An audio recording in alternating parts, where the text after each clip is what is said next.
If we rewind like right back in time, I didn't sit there in that meeting room that day when I had the penny drop moment and think, man, what if I start this business and it all fails and it's terrible? I thought, what if this is the moment that the course of the rest of my life changes for the better and I'm able to provide for my family and travel the world and live the amazing life that I knew that I was destined for? What if it all goes right?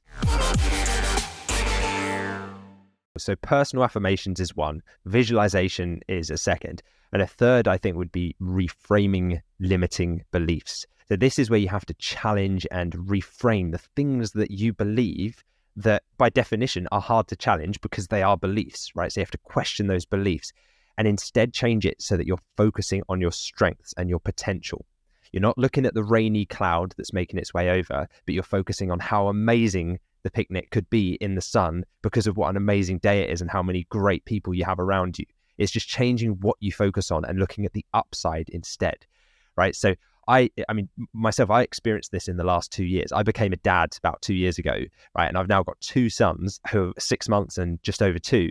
And my life has changed a lot in that time, right? But I didn't just wake up one day and be like, right, I'm a fully functioning dad now with 2 kids and all this responsibility, right? Day by day, I built that belief that, so prior to having children, I was just, doing my thing. I was married, but I didn't have a huge amount of responsibilities. But now I tell myself and have told myself many times over that I'm a role model for these sons, right? I can take care of them. I can help them grow. I can guide them.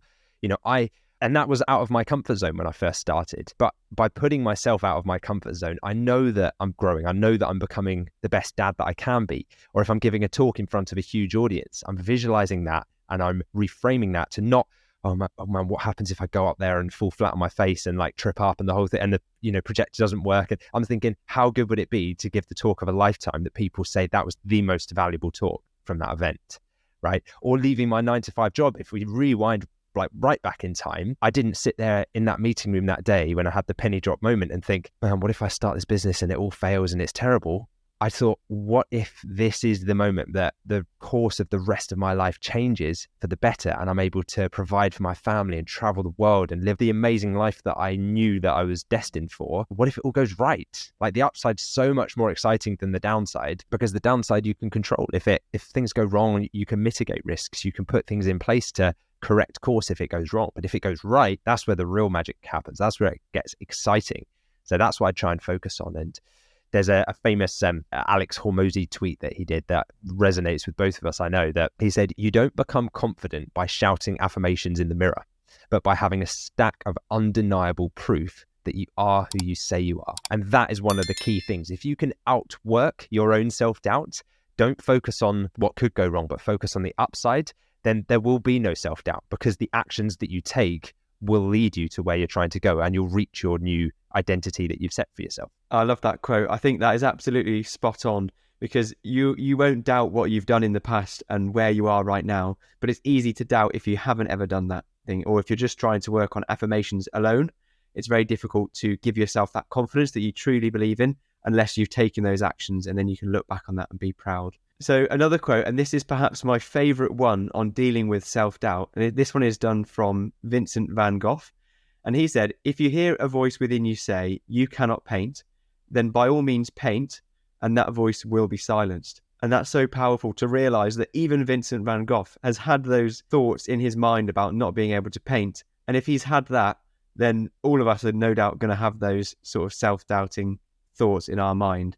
But by taking the action anyway, that's how you get beyond that self-doubt, and it will soon leave you once you start taking the action. And then you can prove to yourself that you can indeed do what you said you couldn't initially. Now, let's talk about confidence through knowledge and preparation.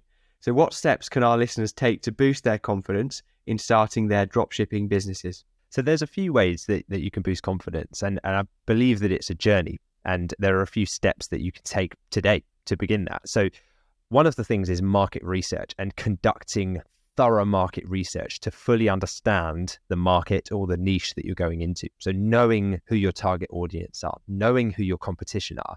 If you've ever watched a film like Mission Impossible or James Bond, right? The lead character never just like launches into a mission unprepared and then is like thrust in and starts, completing the mission that they're assigned to. Usually the day before, if you kind of follow the plot, usually there's some kind of recce either by them or by their team where they do like surveillance, they plan it out, they, go in the boardroom and say, hey, here's where the enemy is. And so we're doing the same thing as part of our program in week 2. We go into what we call detective mode, where we're kind of doing that mission recce ahead of time. And we're figuring out, okay, so we're like scoping out the market and saying, is there enough search demand? Is there enough competition? Is it the right kind of competition? Are the suppliers working with dropshippers? Can we enter that market? Is it seasonal? Is it trending? Is it, all these things that we know that before we start, we can make sure that we've maximized our chances of succeeding without paying any money necessarily to even do so. The next thing is skill development. That's another way you can really boost confidence, because the more skills you have, the more knowledge you have. If you invest in education and training to enhance that knowledge and that expertise, when you inevitably hit those obstacles, you'll have the experience to overcome them, right? So everything you learn is like adding another tool to your toolbox, so that eventually when you hit the challenge and you think, oh yeah, I have a tool for that, I know how that works. I've learned pay-per-click marketing already.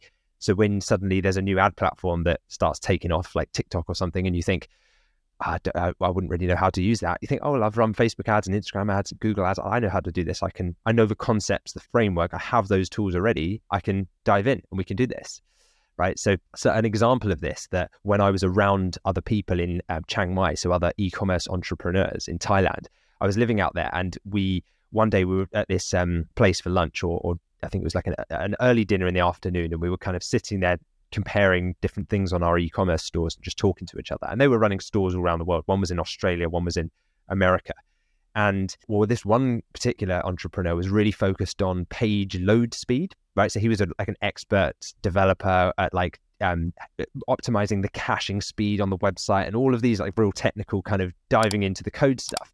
And he was analyzing our websites and saying, like, oh, your page speed could be massively optimized, which would increase your conversion rate. It would decrease PPC cost, because the faster the page speed loads, the more the ad platforms will boost it's even a ranking factor for SEO, right? The faster your page speed is one of the factors that will help boost your ranking in the search engine results. So all these things. And I thought that's a tool that I didn't really have in my toolkit. And it wasn't one that I went out and like learned specifically all the stuff on like the very technicals on how to actually go in and optimize a page speed for a landing page.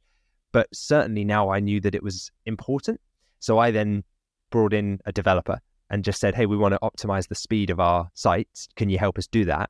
We paid them some money because we already had the business up and running and profitable. And that was just another thing that we like slotted into place. So again, it's like skill development makes it clearer what the steps you need to take are throughout your journey. And it boosts that confidence in your own abilities, because had I not had that conversation, I would have probably never known and just ended up with a really slow website and thought, why are we not making as many sales as we could do? The other thing you can do to boost that confidence is just start with a low cost business model and start with a small ad budget. Build up confidence, gain that confidence before you decide to scale up. If you have proof of concept at a low scale, then likely you can scale up and keep an eye on that profitability. I took my son swimming last week, right? And we don't just turn up for his first swimming lesson and then me just throw him in the deep end and say, good luck, hope you succeed. It's more like we start the steps, we start the shallow end, we start with some kicking, then it's some arms, and eventually get to the point where he's self-sufficient. He's built up his confidence.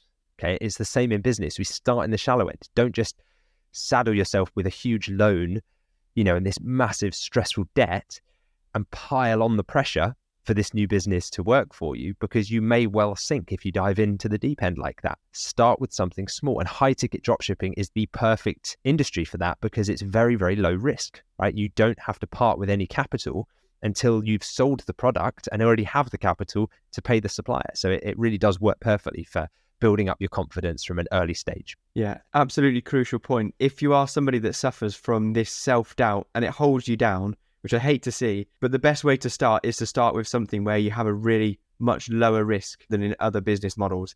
So the high ticket dropshipping business model really helps you out, even if you have that self-doubt, where you go in and you keep that risk low, so you can rationalize that decision to start a business a lot easier than a traditional bricks and mortar business where you'd be taking on a lot of risk, a lot of stock up front. Instead, the high ticket dropshipping business model is perfect if you do have that self-doubt that a lot of people experience, including myself.